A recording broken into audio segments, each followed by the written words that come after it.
21 নম্বর প্রশ্নটি দেখো, শিমের বীজ কোন জাতীয় খাদ্য? তো এর সঠিক উত্তর হলো শিমের বীজ আমিষ জাতীয় খাদ্য। কোশ্চেন নম্বর 22 দেখো, মিষ্টি আলু কি জাতীয় খাদ্য? তো এর যে সঠিক উত্তর সেটা হলো মিষ্টি আলু শ্বেত সার জাতীয় বা শ্বেতসার জাতীয় খাদ্য। 23 নম্বর কোশ্চেন, কচু শাক বিশেষভাবে মূল্যবান কেন? তো এর সঠিক উত্তর হলো লৌহ বা আয়রনের উপস্থিতির জন্য কচু শাক বিশেষভাবে মূল্যবান। এরপর পরে কোশ্চেনটি দেখো, 24 নম্বর কোশ্চেন, প্রোটিন অনেক বেশি থাকে এরকম একটি শস্যের নাম করো। তো এর সঠিক উত্তর হলো যে মুসুর ডাল। মুসুর ডালে প্রচুর পরিমাণে প্রোটিন থাকে। এর পরের কোশ্চেনটি দেখো, ভীষণ ইম্পর্ট্যান্ট একটি কোশ্চেন।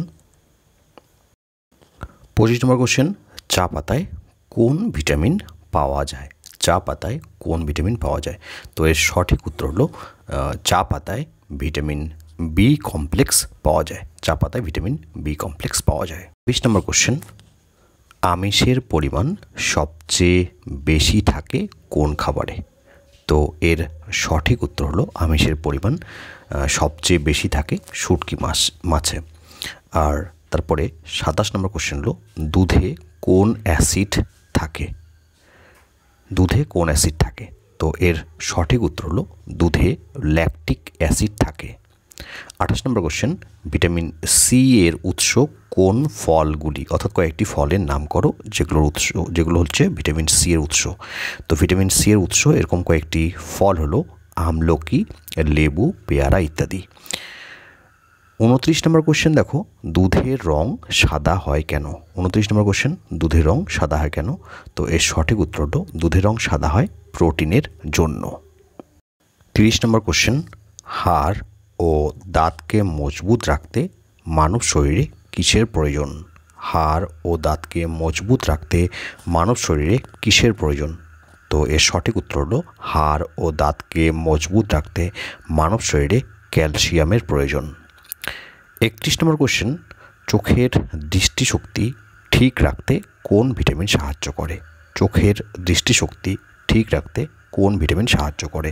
তো এর সঠিক উত্তর হলো চোখের দৃষ্টিশক্তি ঠিক রাখতে ভিটামিন এ সাহায্য করে। ক্ষতস্থান থেকে 32 নম্বর কোশ্চেন, ক্ষতস্থান থেকে রক্তপাত বন্ধ করতে সাহায্য করে কোন ভিটামিন? সঠিক উত্তর হলো ক্ষতস্থান থেকে রক্তপাত বন্ধ করতে সাহায্য করে ভিটামিন কে। 33 নম্বর কোশ্চেন, আয়োডিনের একটি সেরা উৎস কী? সামুদ্রিক মাছে প্রচুর পরিমাণে আয়োডিন থাকে। এছাড়া শাকসবজি থেকে শরীরের প্রয়োজনীয় আয়োডিন পাওয়া যায়। এছাড়াও আয়োডিনযুক্ত লবণ থেকে কিছুটা আয়োডিন পাওয়া যায়। তো আমাদের মধ্যে যে একটি ধারণা আছে শুধুমাত্র আয়োডিন লবণ থেকেই আমাদের শরীরের জন্য প্রয়োজনীয় সমস্ত আয়োডিন আমরা পেতে পারি, তা একদমই নয়। ডাক্তারবাবুরা সবসময়, চিকিৎসকেরা সবসময় শাকসবজি খাওয়ার পরামর্শ দেন, কারণ যত ধরনের মিনারেলস আছে, খনিজ লবণ আছে, প্রত্যেকটির উৎস হচ্ছে শাকসবজি। রাতকানা রোগ বা নাইট ব্লাইন্ডনেস রোগ হয় কোন ভিটামিনের অভাবে? তো এর সঠিক উত্তর হলো নাইট ব্লাইন্ডনেস বা রাতকানা রোগ হয় ভিটামিন এ এর অভাবে। জেরপ্থ্যালমিয়া, ক্যারাটোম্যালেশিয়া রোগ কোন ভিটামিনের অভাবে হয়? সঠিক উত্তর হলো জেরপ্থ্যালমিয়া, ক্যারাটোম্যালেশিয়া রোগ ভিটামিন এ এর অভাবে হয়। মুখের ভেতর ঘা হয় কোন ভিটামিনের অভাবে? তো এর সঠিক উত্তর হলো মুখের ভিতর ঘা হয় ভিটামিন B2 এর অভাবে। জিহ্বায় ঘা হয় কোন ভিটামিনের অভাবে? এর সঠিক উত্তর হলো জিহ্বায় ঘা হয় ভিটামিন B2 এর অভাবে। পরে কোশ্চেন দেখো, গলগণ্ড রোগ হয় কিসের অভাবে? গলগণ্ড রোগ বা গয়টার যেটাকে বলা হয় ইংরেজিতে, গলগণ্ড রোগ বা গয়টার রোগ হয় কিসের অভাবে? তো এটা হয় আয়োডিনের অভাবে। এবং আয়োডিন একটি খনিজ। আমি একটু আগেই আয়োডিনের উৎসগুলি নিয়ে আলোচনা তোমাদের সাথে করেছি। কোশ্চেন নাম্বার 38, পায়োরিয়া রোগ হয় কোন ভিটামিনের অভাবে? তো এর সঠিক উত্তর হলো পায়োরিয়া রোগ হয় ভিটামিন সি এর অভাবে। পরে কোশ্চেন দেখো, দেহের কোষ গঠনে সহায়তা করে কোন জাতীয় খাদ্য? দেহের কোষ গঠনে সহায়তা করে কোন জাতীয় খাদ্য? তো এর সঠিক উত্তর হলো দেহের কোষ গঠনে সহায়তা করে আমিষ জাতীয় খাদ্য। কোশ্চেন নম্বর 40 বা 40 নম্বর কোশ্চেন দেখো, মানব দেহের বৃদ্ধির জন্য কোন জাতীয় খাদ্যের প্রয়োজন? তো এর সঠিক উত্তর হলো মানব দেহের বৃদ্ধির জন্য প্রোটিন জাতীয় আমিষ ও নিরামিষ খাদ্যের প্রয়োজন।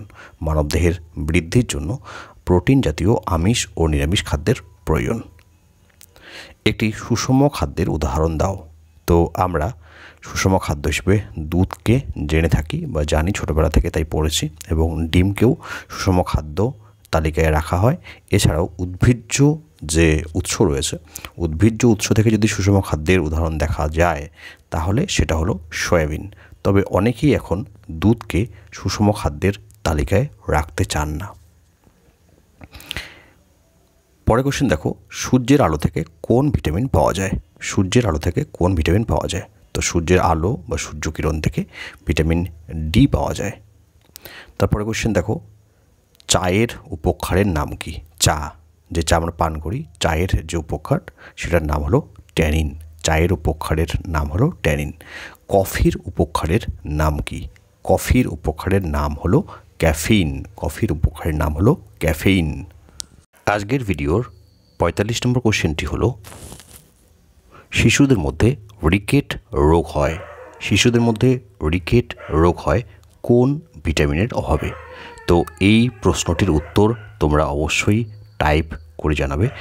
আর এই যে তোমাদের সাথে আমি এভাবে শেয়ার করছি প্রশ্ন উত্তরগুলো, তোমাদের এই ধরনের ভিডিওগুলো কেমন লাগছে, আদৌ উপকার হচ্ছে কি না, সেটা তোমরা যদি একটু কষ্ট করে টাইপ করে জানাও তাহলে আমার ভীষণ ভালো লাগবে। কারণ দেখো, আমি তোমাদের জন্য টাইপ করে করে এই প্রশ্ন উত্তরগুলো তোমাদের সামনে তুলে ধরেছি। তো তোমরা যদি শুধুমাত্র একটি সেন্টেন্স টাইপ করে জানাও ভালো লাগছে কি না, নাকি খারাপই লাগছে, তাহলে সেটা আমার জন্য আমার এই বিষয়টাকে আরও ভালো করার ক্ষেত্রে আমাকে অনেকটা হেল্প করবে। তো সে বিষয়ে তোমরা একটু সহায়তা করবে আমাকে। আর তোমাদের জন্যই এসব করা, তাই তোমাদের দিক থেকেও একটু উৎসাহ আশা করছি।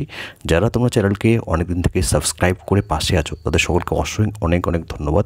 আর যারা এখনও সাবস্ক্রাইব করোনি অবশ্যই সাবস্ক্রাইব করে দিও। তোমাদের প্রস্তুতি আমি ঠিক এভাবেই চালিয়ে নিয়ে যাব। আর এই চ্যানেল থেকে, আমার এই চ্যানেল থেকে তোমরা অনেক গুরুত্বপূর্ণ তথ্য পাবে, সে বিষয়ে কোনো সন্দেহ নেই। সেটা সময় আসলেই তোমরা বুঝতে পারবে। সকলকে অসংখ্য অসংখ্য ধন্যবাদ।